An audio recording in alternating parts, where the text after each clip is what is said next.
નમસ્કાર વિદ્યાર્થી મિત્રો, નમસ્કાર. કેમ છો બધા? મજામાં ને? હું આદર્શ ટ્યુશન ક્લાસ સંચાલિત આપણી યુટ્યુબ ચેનલમાં મિત્રો આપ સૌનું હાર્દિક હાર્દિક હાર્દિક સ્વાગત કરું છું. દોસ્તો, જો આપ માર્ચ 2026માં બોર્ડની એક્ઝામ આપવા જઈ રહ્યા છો તો આજનો વિડીયો તમારા માટે ખૂબ જ અગત્યનો છે. કેમ ખબર છે? કારણ કે આજના લેક્ચરની અંદર આપણે શીખવાના છીએ ને જાણવાના છીએ સામાજિક વિજ્ઞાનની અંદર વિભાગ બી માં મોસ્ટ આઈએમપી પ્રશ્નો. દોસ્તો, મોટા ભાગના વિદ્યાર્થીઓને વિભાગ એ અને વિભાગ બી માં માર્ક્સ કપાતા હોય છે. તો જો દોસ્તો આજનો વિડીયો જો આપે જોઈ લીધો તો તમારા 18 માર્ક્સ પાક્કા થઈ જશે. એ ચેપ્ટર વાઇઝ તમને મોસ્ટ આઈએમપી પ્રશ્નો આપવામાં આવ્યા છે દોસ્તો. એટલે આજના વિડીયોને સ્કીપ કર્યા વગર બરોબર ધ્યાનથી જુઓ અને જે બી પ્રશ્નો આપવામાં આવ્યા છે એને તૈયાર કરી લો. હવે સમય ખૂબ જ ઓછો છે. હવે હું આ કરીશ તે કરીશ એવું ન કરશો, કરી જ નાખો. તમારા 18 માર્ક્સ ક્યાંય નહીં જાય. 100% ગેરંટી, પૂછાશે જ. 100% પૂછાશે. પરંતુ તૈયાર કરવા પડશે તમારે. હવે સમયને વેડફશો નહીં દોસ્તો. વિભાગ બી જે છે એની અંદર તમારે શું આવવાનું છે? પહેલા તો વિભાગ બી ની અંદર આપણે આજે શીખવાના છીએ મોસ્ટ આઈએમપી પ્રશ્નો, જેનાથી તમારા 18 માર્ક્સ પાક્કા થઈ જશે. તો વિભાગ બી ની અંદર મિત્રો યાદ રાખજો કે વિભાગ બી ની અંદર તમારે પૂછાવાના છે કુલ 13 પ્રશ્નો.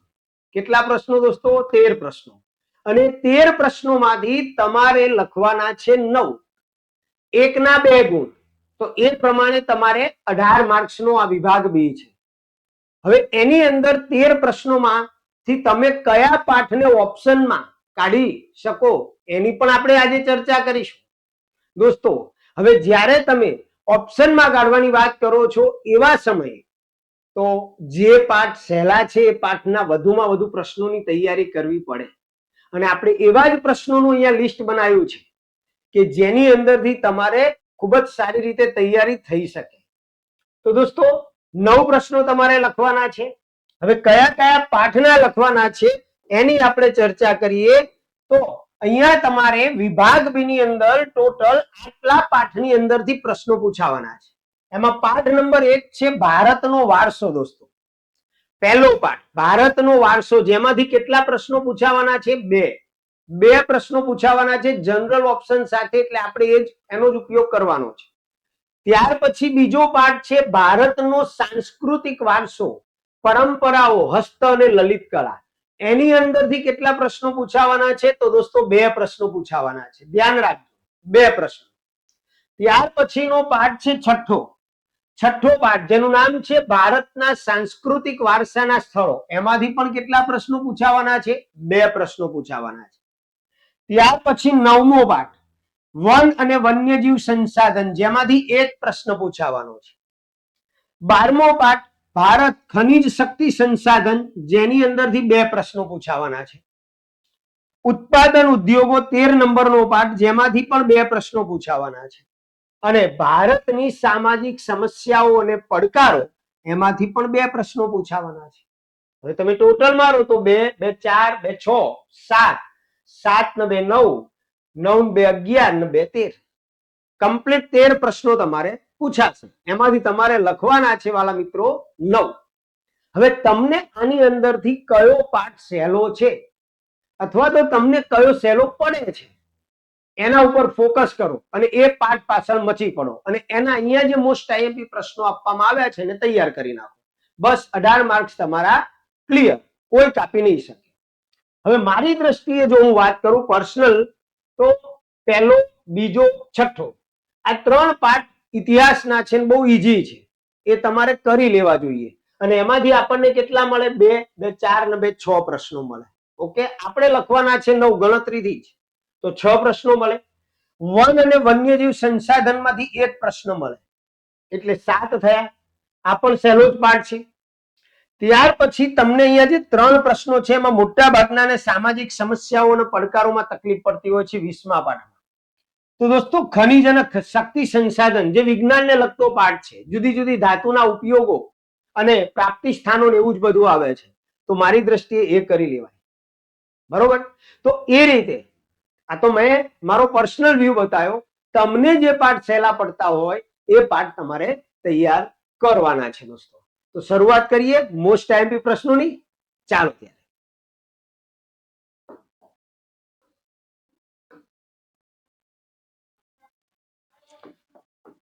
જો દોસ્તો, પાઠ 1 ભારતનો વારસો, પહેલો પાઠ, જેમાંથી આપણને 2 પ્રશ્નો પૂછાવાના છે અને એના મોસ્ટ આઈએમપી પ્રશ્નોની આપણે ચર્ચા કરીએ.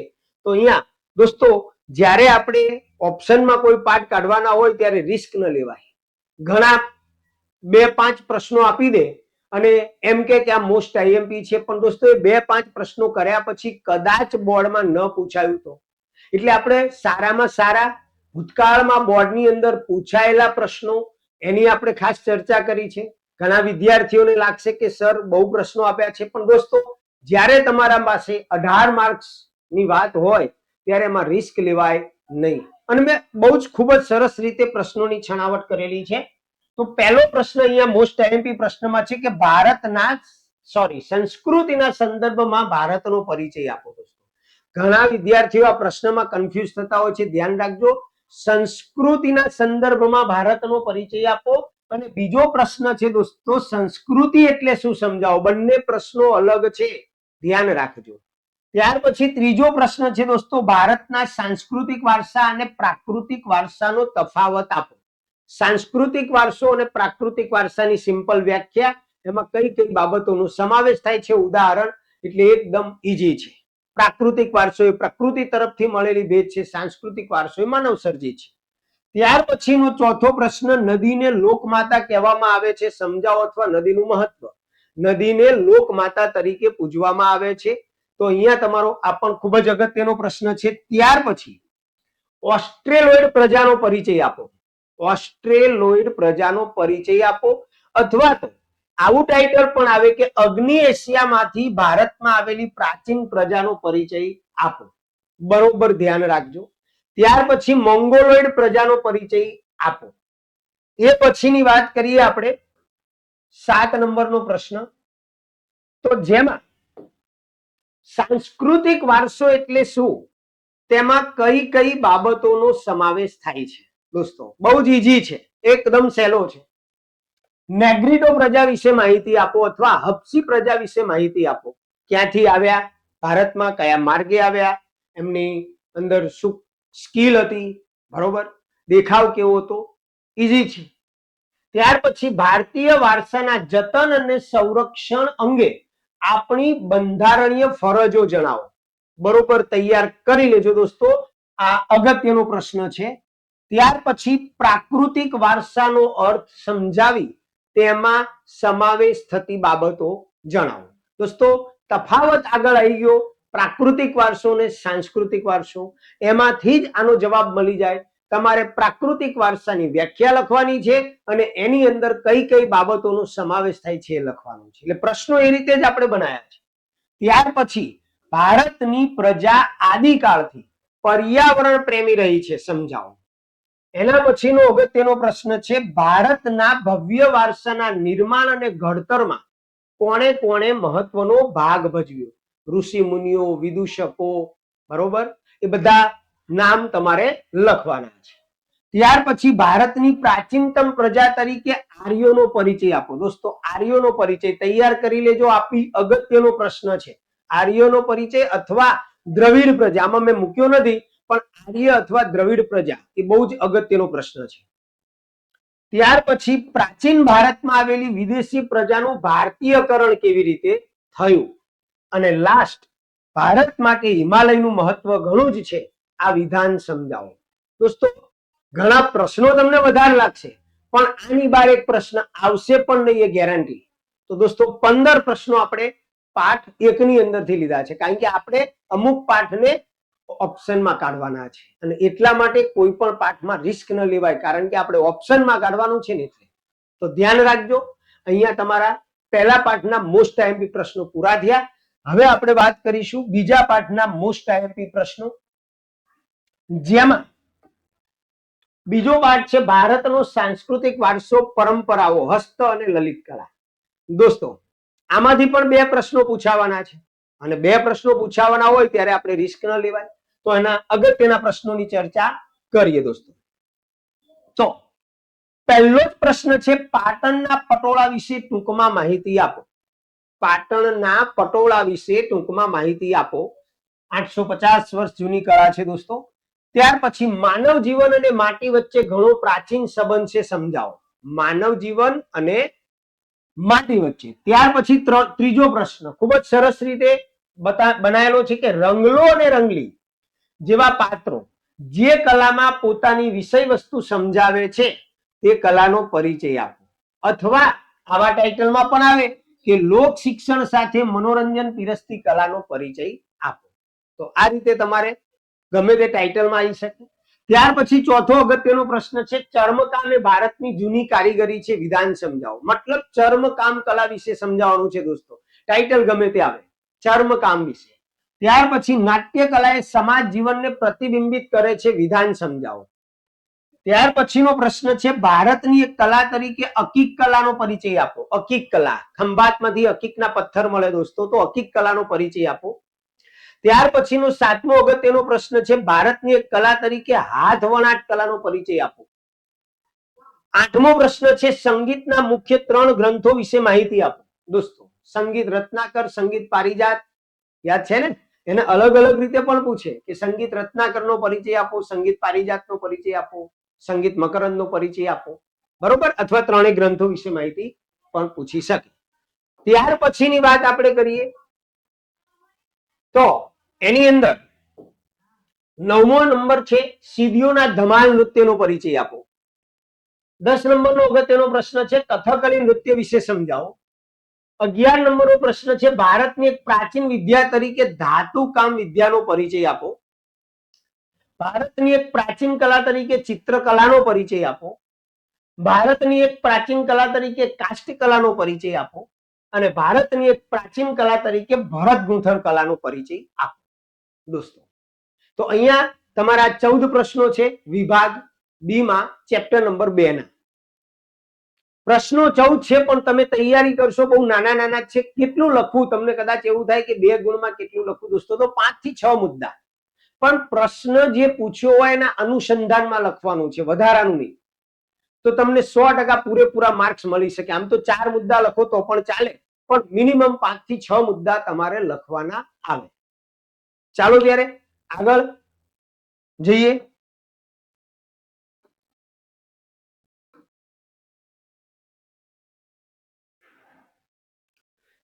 છઠ્ઠા નંબરનો જે પાઠ છે, ભારતના સાંસ્કૃતિક વારસાના સ્થળો, જેની અંદરથી પણ દોસ્તો 2 પ્રશ્નો પૂછાવાના છે.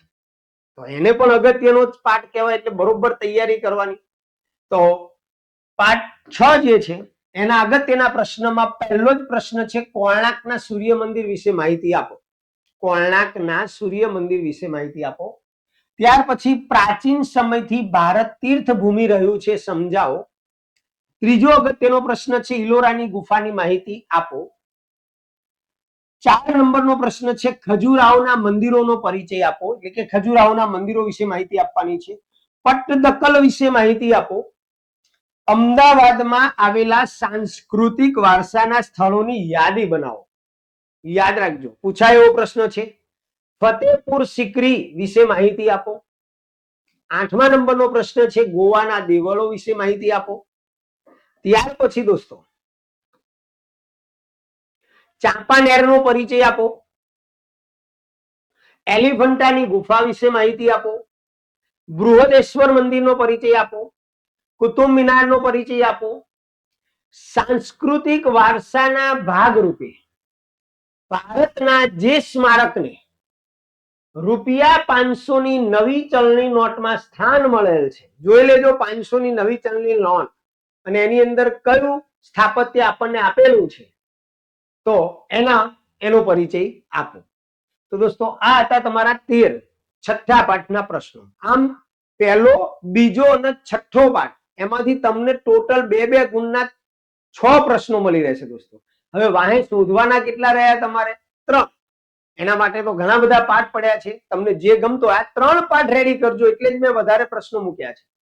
આ 3 પાઠ કમ્પ્લીટ કર્યા પછી હવે આપણે આગળના પાઠમાં જઈએ.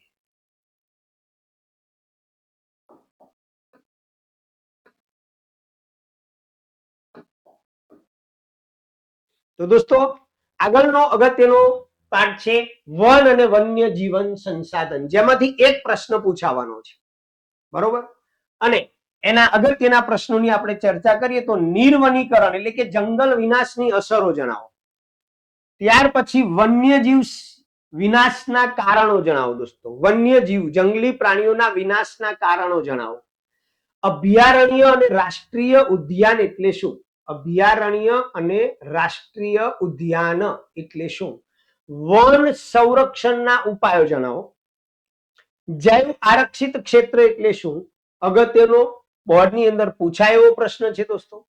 ત્યાર પછી તફાવત આ પણ પ્રશ્ન પૂછાય એવો છે દોસ્તો, અભયારણ્ય અને રાષ્ટ્રીય ઉદ્યાન. ત્યાર પછી જંગલ વિનાશના કારણો જણાવો. પછીનો અગત્યનો પ્રશ્ન છે વન્ય જીવ સંરક્ષણ માટેના ઉપાયો જણાવો. વાઘ પરિયોજના સમજાવો. ગેંડા પરિયોજના સમજાવો. અથવા તો તમને એવું પણ પ્રશ્ન પૂછે કે વન્યજીવો માટે સરકારે બનાવેલી યોજનાઓ જણાવી, કોઈ પણ 2 યોજના સમજાવો. તો આટલા 10 પ્રશ્નો તમારે તૈયાર કરવાના છે ચેપ્ટર નંબર 9 ની અંદરથી દોસ્તો. ઓકે, ચાલો હવે આપણે જઈએ આગળના આઈએમપી પાઠના પ્રશ્નો તરફ. તો જેમાં આપણે વાત કરીશું 12મા પાઠમાંથી, જેમાંથી 2 પ્રશ્નો પૂછાવાના છે દોસ્તો 12મા પાઠમાંથી, જેનું નામ છે ભારત ખનિજ અને શક્તિ સંસાધન. આ ઈઝી પાઠ છે. તો દોસ્તો અહીંયા અગત્યનો પ્રશ્ન છે આધુનિક યુગને ખનિજ યુગ કહે છે સમજાવો. ત્યાર પછીનો અગત્યનો પ્રશ્ન ચૂનાના પથ્થરના ઉપયોગો અને પ્રાપ્તિ સ્થાનો જણાવો. ચૂનાના પથ્થરનો ક્યાં ઉપયોગ થાય અને કઈ કઈ જગ્યાએથી પ્રાપ્ત થાય છે. ત્યાર પછી મેંગેનીઝના પ્રાપ્તિ સ્થાન અને ઉપયોગો જણાવો. ચોથો પ્રશ્ન દોસ્તો અગત્યનો છે કે માનવીને ખનિજ સંસાધન સાથે જૂનો અને ગાઢ સંબંધ છે સમજાવો. ત્યાર પછી આ પણ અગત્યનો પ્રશ્ન છે અબરખના ગુણધર્મો અને ઉપયોગો જણાવો. આજે આ 3 પ્રશ્નો અગત્યના છે. આજે બિન પરંપરાગત ઉર્જા શક્તિનો ઉપયોગ વધ્યો છે સમજાવો. ત્યાર પછી આજના સમયમાં ખનિજો રાષ્ટ્રના આર્થિક વિકાસની કરોડરજ્જુ ગણાય છે સમજાવો. ત્યાર પછીનો અગત્યનો પ્રશ્ન છે તાંબાના ઉપયોગો અને ગુણધર્મો લખો. 9 નંબરનો અગત્યનો પ્રશ્ન છે ખનિજ સંરક્ષણ માટેના 4 ઉપાયો જણાવો. 10મા નંબરનો પ્રશ્ન છે સીસાના ગુણધર્મો અને ઉપયોગો જણાવો. અને છેલ્લો પ્રશ્ન છે ધાતુમય ખનિજોનું વર્ગીકરણ કરો. તો આ દોસ્તો 11 પ્રશ્નો તમને આપેલા છે 12મા પાઠમાંથી. હવે અહીંયા તમે જો આટલા પાઠ કરી લો એટલે તમને 9 પ્રશ્નો ક્લિયર થઈ જશે. પહેલા, બીજા અને છઠ્ઠા પાઠમાંથી 2 પ્રશ્નો એટલે 6 પ્રશ્ન, 9મા પાઠમાંથી 1 પ્રશ્ન એટલે 7 અને 12મા પાઠમાંથી 2 પ્રશ્નો એટલે 9 પ્રશ્નો થઈ જાય. આ સિવાયના પાઠ આપની ઈચ્છા ઉપર છે અથવા તો આપણને જે સહેલો પડતો હોય. ચાલો દોસ્તો હવે એના પછીના પાઠના અગત્યના મોસ્ટ આઈએમપી પ્રશ્નોની ચર્ચા આપણે કરી લઈએ. પાઠનું નામ છે 13 અને જે છે જેમાંથી પણ 2 પ્રશ્નો પૂછાવાના છે દોસ્તો. તો સુતરાઉ કાપડ અને શણ ઉદ્યોગ કઈ કઈ સમસ્યાનો સામનો કરી રહ્યો છે? અલગ અલગ પણ પૂછાય દોસ્તો ને મારી દ્રષ્ટિએ અગત્યનો પ્રશ્ન છે શણ ઉદ્યોગ કઈ કઈ સમસ્યાનો સામનો કરી રહ્યું છે. સુતરાઉ કાપડ ઉદ્યોગ આજે કઈ કઈ સમસ્યાનો સામનો કરી રહ્યું છે. ત્યાર પછી ઊની કાપડ ઉદ્યોગ વિશે માહિતી આપો. મારી દ્રષ્ટિએ અગત્યનો પ્રશ્ન છે પર્યાવરણીય અતિક્રમણ એટલે શું? પર્યાવરણીય અતિક્રમણ રોકવાના ઉપાયો જણાવો. દોસ્તો અગત્યના તો બધા જ છે પણ થોડા વધારે તૈયાર કરવા જેવા છે ને, બાકી બધા જ આઈએમપી પ્રશ્નો જ લીધેલા છે. ત્યાર પછી ભારતના સિમેન્ટ ઉદ્યોગ વિશે માહિતી આપો. 5મો પ્રશ્ન છે શણ ઉદ્યોગ પશ્ચિમ બંગાળમાં સૌથી વધુ વિકસ્યો છે. અગત્યનો પ્રશ્ન છે દોસ્તો, કારણ આપો. હુગલી નદીના કિનારે પશ્ચિમ બંગાળની અંદર શણ ઉદ્યોગ વિકસ્યો છે. ત્યાર પછી ઉદ્યોગોનું વર્ગીકરણ. મોટા પાયા પરના ઉદ્યોગો, નાના પાયા પરના માલિકીના આધારે, શ્રમિકોની સંખ્યાના આધારે દોસ્તો, તો એ ઉદ્યોગોનું વર્ગીકરણ. ત્યાર પછી ભારતના કૃત્રિમ કાપડ ઉદ્યોગ વિશે માહિતી આપો. 8 નંબરનો પ્રશ્ન છે મુંબઈ અને અમદાવાદમાં સુતરાઉ કાપડ ઉદ્યોગ કેન્દ્રિત થયો છે, કારણ આપો. આ પણ અગત્યનો એક પ્રશ્ન છે. ક્લિયર? તો દોસ્તો ઉત્પાદન ઉદ્યોગોના મોસ્ટ આઈએમપી પ્રશ્નો હજુ થોડા છે, કારણ કે આમાંથી 2 પ્રશ્નો પૂછાવાના છે. તો ઇલેક્ટ્રોનિક્સ ઉદ્યોગ વિશે માહિતી આપો. ત્યાર પછી ભારતના રેશમી કાપડ ઉદ્યોગ વિશે માહિતી આપો. ભારતના પ્લાસ્ટિક ઉદ્યોગ, દોસ્તો યાદ રાખજો, સનરાઈઝ ઇન્ડસ્ટ્રી, ભારતના પ્લાસ્ટિક ઉદ્યોગ વિશે માહિતી આપો. 12મો પ્રશ્ન છે ભારતના રસાયણ ઉદ્યોગ વિશે માહિતી આપો. અને લાસ્ટ ઉદ્યોગોનું મહત્વ સમજાવો. તો આ પ્રશ્નો દોસ્તો અગત્યના પ્રશ્નો છે. તો વિભાગ બી ની અંદર આપણે અહીંયા ચર્ચા કરી 13મા પાઠની.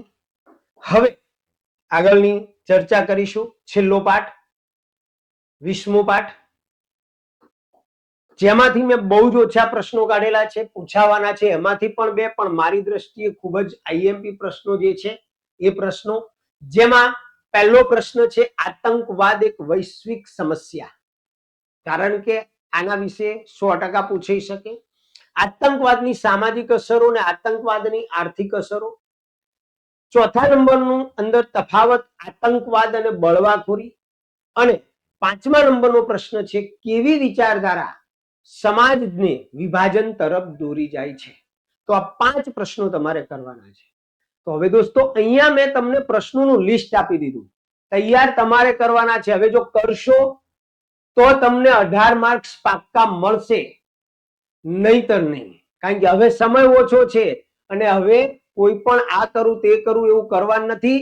મુઠ્ઠી વાળીને બેસી જાઓ, તૈયારી કરવા લાગી જાઓ. આ 18 માર્ક્સ તમારા પાક્કા.